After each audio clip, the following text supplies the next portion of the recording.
So you grew up in a baseball family, obviously. Your dad's whole family coaches. Your grandpa was a coach. Everybody, athletes in your family. When in your life, and don't look at him when you answer this.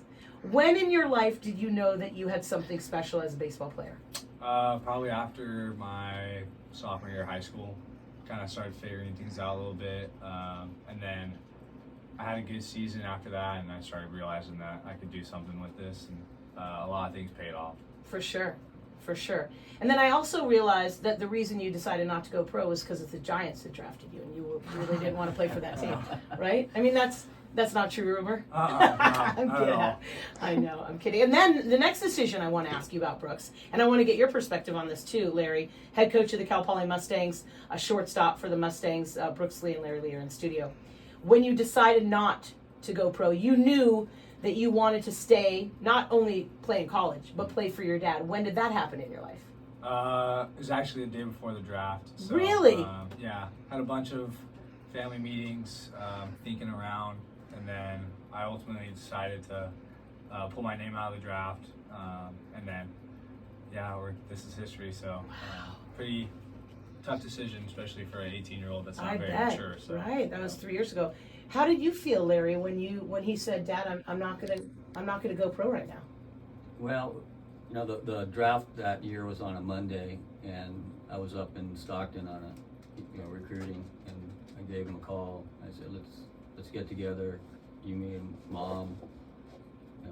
At night. It was gonna be, I'd get home pretty late, and we sat down, we hashed out things, and we just said, don't think about the money, just think it's best for a maturity level to get 3 years past 18, and it's tough to think that an 18-year-old's ready for that professional environment, and so just thought, besides getting better and being able to be together every day during practice and games, and having those in-game and in-practice teaching lessons, that was important, but I think the maturity end of it was even more important. So, I mean, he's a completely different person than he was, as a senior in high school.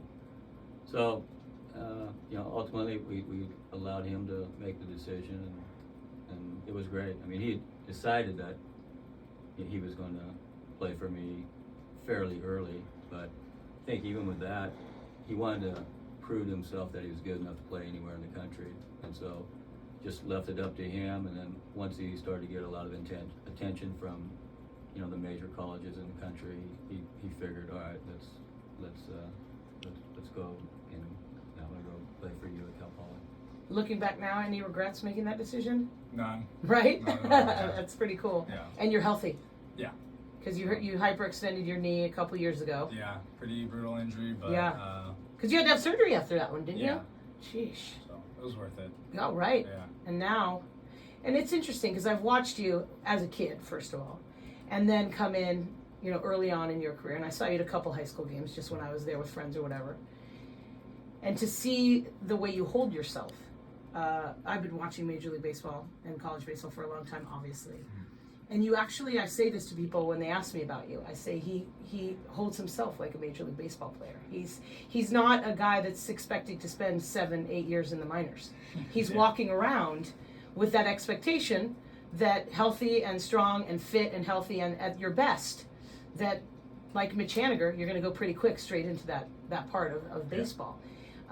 How does that make you feel in the clubhouse, in the locker room with all these guys around you kind of looking at you that way, the way you hold yourself, which is a pretty fair thing to do? I mean, it's just another role of leadership, so I try to be the best teammate and do everything correctly, and then also allow people to know that it's all right to make mistakes when you're one of the highly touted players, no matter who you are. So it's tough to have the eyes on you all the time, but it's a good problem to have, and I'm especially used to it by now, growing up in San Luis Obispo and being a figure in our community.